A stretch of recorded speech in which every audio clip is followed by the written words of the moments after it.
ദൈവത്തെ വയസ്സുള്ളവരെ പകൽ തിരുവചനമാണ് നമ്മുടെ മുമ്പിൽ നിൽപ്പാൻ എനിക്ക് ഭാഗ്യം നൽകിയ കർത്താവ് മാത്രമായ ഈ ആത്മീയ ശുശ്രൂഷയുടെ കൊണ്ടിരിക്കുന്ന കർത്താവിനെ അനുഗ്രഹിക്കുന്നതായ നമ്മുടെ ഭാഷയ്ക്ക് അതുപോലെ തന്നെ ഈ ഭവനത്തിലെ പ്രിയപ്പെട്ടവർ പ്രിയമാർപ്പിച്ച കുടുംബം അതുപോലെ കടന്നു വന്ന സഭയിലെ വിശ്വാസികൾ പ്രിയപ്പെട്ടവർ എല്ലാവരും കർത്താവിന്റെ നാമത്തിലെ വന്ദനങ്ങളെ അറിയിക്കുകയാണ്.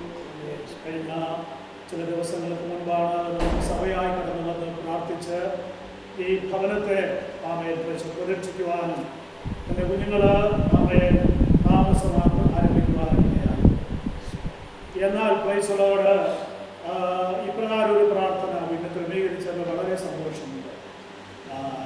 പ്രത്യേകിച്ച് ചിലപ്പോൾ നമ്മെ ചിന്തിക്കുന്ന ഏഴ് ദിവസമല്ലേ നാം ഈ പുതിയ ഭവനത്തിൽ പ്രാർത്ഥന വെച്ചത്. അഥവാ പ്രൈസലോട് നമ്മളെല്ലാവരും കടന്നു വന്ന് സഭയായി വന്ന് പ്രാർത്ഥിച്ച് പ്രതിഷ്ഠിച്ചതല്ലേ.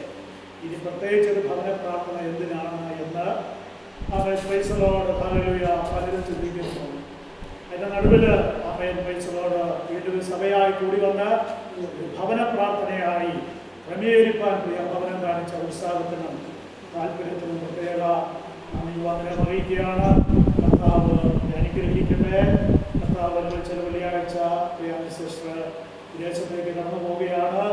പ്രൈസലോട് ബന്ധത്തിൽ നമുക്ക് പകലിൽ ഒരുമിച്ച് ദൈവസഭയിലായിരിക്കാൻ ഇടാക്കി പ്രൈസലോട് പ്രാർത്ഥിക്കാനിടയായി തുടങ്ങുന്ന വിഷയങ്ങളിൽ പ്രാർത്ഥിക്കാൻ കർത്താവ് നമ്മെ സഹായിക്കട്ടെ. കർത്താവിനെ ബലപ്പെടുത്തട്ടെ, ശക്തീകരിക്കട്ടെ എന്ന് ഞാൻ ഓർപ്പിക്കുകയാണ്. അവരും ശാരീരികമായ ക്ലേശത്താൽ ഭവനത്തിലായിരിക്കുന്നതുകൊണ്ട് എല്ലാവർക്കും പോകാൻ പറ്റില്ലായെങ്കിലും കടന്നു വന്നവർ വളരെ ഉത്സാഹത്തോടും ദൈവസഭയിൽ ആയിരിക്കും. ക്ലേശത്തോട് ആർക്കെങ്കിലും വെച്ച് ഉറക്കം വരുന്നുണ്ടോ? ഉറക്കം വരുന്നവർ കൈകൊട്ടാം. ഉറക്കം വന്നു കഴിഞ്ഞാൽ ഈ വീടിൻ്റെ എല്ലാവരും കരിമീൻ വിശാലമായി കിടക്കുകയാണ്. കരിമീനൊക്കെ അങ്ങോട്ട് ഇറക്കി എന്ത് ചെയ്യും? ഇടും പുറമെ പോയി ചുറ്റി പിന്നെ കറങ്ങേണ്ടി വരും. പൈസകളോട് നമുക്കിന്ന് പകലിലെ ചിന്തയ്ക്കായി സമയങ്ങളിലാണ് മനോഹരമായ സന്ദേശങ്ങൾ കേൾക്കാൻ നമുക്കിടയായി, സംഗീതത്തിന് ഇടയായി. എങ്കിലും അല്പസമയത്തെ തിരുവചന ചിന്തയ്ക്കായി സംഖ്യാപുസ്തകം 23-ാം അധ്യായം അതിൻ്റെ 5-ാമത്തെ വാക്യം. സംഖ്യാപുസ്തകം 23-ാം അധ്യായം അതിൻ്റെ 5-ാമത്തെ വാക്യങ്ങളാണ് വായിച്ചത്. 24-ന്റെ സംഖ്യാപുസ്തകം 24-ന്റെ. യാക്കോബേ നിന്റെ കൂടാരങ്ങൾ, ഇസ്രായേലേ നിന്റെ നിവാസങ്ങൾ എത്ര മനോഹരം. യാക്കോബേ നിന്റെ കൂടാരങ്ങൾ, ഇസ്രായേലേ നിന്റെ നിവാസങ്ങൾ എത്ര മനോഹരം. നമ്മുടെ കണ്ണുകളെ ഈ പകലിൽ ഈ ഭവനത്തിൽ ഒരുമിച്ച് കൂടുവാൻ ഞങ്ങളെ സഹായിച്ചതാണ്. ഞങ്ങൾക്ക് ശക്തിയോടെ ആരാധിപ്പാൻ കൃപ നൽകിയല്ലോ. ആ വിഷയങ്ങൾക്ക് വേണ്ടി മധ്യസ്ഥനപ്പാൻ ഞങ്ങളെ ബലപ്പെടുത്തി. മനോഹരമായ പ്രബോധനങ്ങൾ കർത്താവ് കേൾക്കാൻ സഹായിച്ചു. ഈ മീറ്റിംഗ് അനുഗ്രഹമായി എഴുതുവാനുള്ള ദാസനെ ബലപ്പെടുത്തുന്ന വിശ്വാസം വചനത്തെ സമർപ്പിക്കുന്ന എളിയവരെ താഴ്ത്തുക. അന്ന് ഞങ്ങളോട് സംസാരിക്കും. ഒരുപക്ഷെ പല പ്രാവശ്യം ഞങ്ങളെ വചന വായിക്കുകയാണ് കരളിൽ നിന്ന് കർത്താവേ, ഇന്ന് പകലിൽ ഞങ്ങൾ വായിച്ച വചനത്തിന് ഇതുവരെ കേൾക്കാത്ത ചില പുതിയ ആത്മീയ ചിന്തകൾ ഞങ്ങൾക്ക് നൽകിത്തരും. മാനുഷിക വാക്കുകളെയും അവരുടെ ശബ്ദങ്ങളെയും എല്ലാ തടസ്സങ്ങളെയും ഈ പകലിലെ നാമത്തെ ശാസിക്കറിഞ്ഞു ദൈവിക സാന്നിധ്യത്താൽ ഞങ്ങൾ നിർത്തുന്ന മഹത്വമേ യേശുവിന്റെ നാമത്തിൽ. ഈ വചനം നിങ്ങൾ പ്രസംഗം കേട്ടിട്ടുണ്ടോ? ആരെങ്കിലും ഭാഷ കേട്ടിട്ടുണ്ടോ? മറ്റാരെങ്കിലും കേട്ടിട്ടുണ്ടോ? ഉണ്ടോ? സന്തോഷം.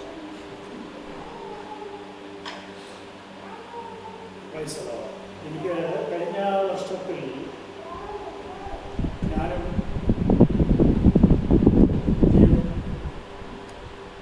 ശൈലത നടച്ചാലൊക്കെ വളരെ താമസിച്ചുകൊണ്ടിരുന്ന ആ പഠനത്തിൽ സിക്കിനെ വന്നിട്ട് ഇച്ചിരി നേരം ഇരുന്ന് പ്രാർത്ഥിച്ചു. വിഷയങ്ങൾ ഈ വാക്യം വായിച്ചു.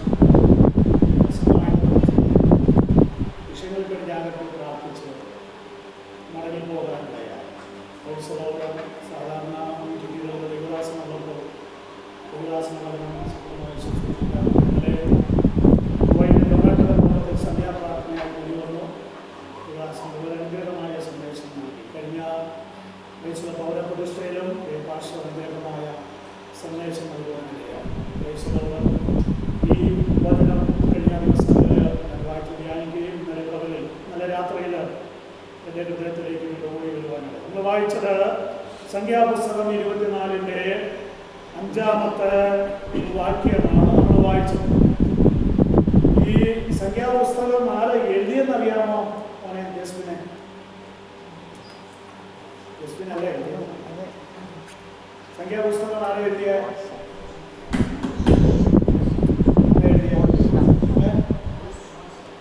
ഒരാൾ പറയുന്നത് മോശം.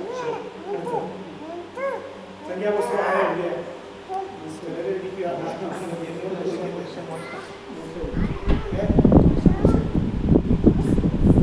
സംഖ്യാപുസ്തകം മോശയാണ് എഴുതിയത്.